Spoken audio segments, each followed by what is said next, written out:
प्रत्येक जीवाचं कार्य ठरलेलं आहे. प्रत्येक जीव जन्माला येत असताना भगवंताने ज्याचं त्याचं कार्य ठरवून दिलेलं आहे. जगामध्ये एवढी लोकसंख्या असताना सुद्धा ज्या अर्थी भगवंताने आपल्याला जन्माला घातलं त्या अर्थी भगवंताला आपल्याकडून काहीतरी अपेक्षा असावी. स्वामी विवेकानंद सांगायचे की प्रत्येक माणसाच्या जीवनामध्ये 2 दिवस फार महत्वाचे आहेत. एक, तो जन्माला आला तो दिवस, आणि दुसरा दिवस तो हे सिद्ध करतो मी का जन्माला आलो, किती जगलो यापेक्षा मी कसा जगलो याचा आत्मचिंतन करणं गरजेचं आहे. साधू संत या ठिकाणी आले ते समाजाच्या उद्धाराकरता. संत विचारांची गरज काय ते सांगून जातो. आग लगी आसमान में जर्जर गिरे अंगार, संत नव्हते दुनिया में तो जल जाता संसार. हे तर माझे ज्ञानप्रद तुकोरांचे विचार आहे. ऋषी मुनी जपी तपी वारे संन्यासांचा आदेश. जगाच्या पाठीवर एकमेव असा देश आहे की ज्याला माता म्हणतात, भारत माता. जगामध्ये तुम्हाला कुठल्याही देश समोर माता शब्द दिसणार नाही. अमेरिकेसमोर तुम्हाला माता शब्द दिसणार नाही. फ्रान्स समोर तुम्हाला माता शब्द दिसणार नाही. इराण इराक समोर तुम्हाला माता शब्द दिसणार नाही. जर्मनी जपान इटली पाकिस्तान समोर तुम्हाला माता शब्द दिसणार नाही. माता शब्द फक्त आणि फक्त भारत देशासमोरच दिसेल. भारत माता.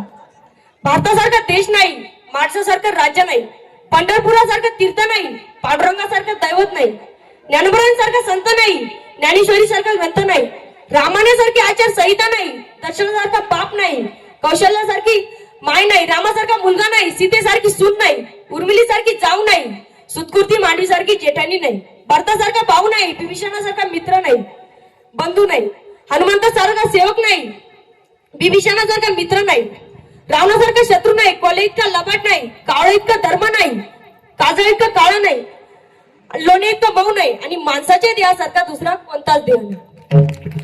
शरीर सुंदर असा नरदेह भगवंताने तुमच्या आमच्या ताब्यात दिला. मिळून नाही पण मिळाला.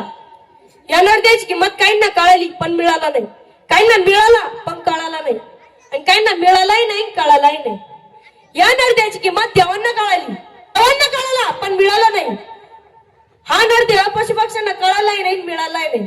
आज माणसाची गर्दी एवढी वाढली की माणसाच्या गर्दीतला माणूस शोधावा लागतोय. मंदिरं वाढली, मंदिरात जाणारी वाढली, कथा वाढल्या, कथा ऐकणारी वाढली, कीर्तन वाढली, कीर्तन ऐकणारी वाढली. 5 रुपयात 20 रुपयाला झालं. इकडे लोक भक्ती करताना दिसताय, देवदेव करताना दिसताय, आणि एकीकडे वाईटपणा तितक्या चपाट्यानं वाटताना दिसतोय. याच्या मागचं कारण काय? मी एक वाक्य वाचलं होतं, पत्थर एक बार मंदिर में जाता है तो भगवान बन जाता है, लेकिन इंसान हर रोज मंदिर में जाता है लेकिन वो पत्थर का पत्थर ही रहता है. दगड एक पाषाण एकदा देवळात जातं तर ते देव म्हणून जातं, आणि माणूस सकाळ संध्याकाळ दररोज देवळात जातो पण तो दगडाचा दगडच राहतो. महाराज सांगतात देवांना कळाला पण मिळाला नाही. हा नरदेह पशुपक्ष्यांना कळाला, तुम्हाला मला नरदेह कळाला पण मिळाला अजिबात नाही. जसं जन लोकांनी लोकांकरता लोकांकडून लोकांसाठी चालेल राज्य म्हणजे लोकशाही. जसं माणसाने माणसानं कसं जगावं त्याचं नाव माणुसकी, आणि ती माणुसकी फक्त कीर्तनातच शिकवली जाते.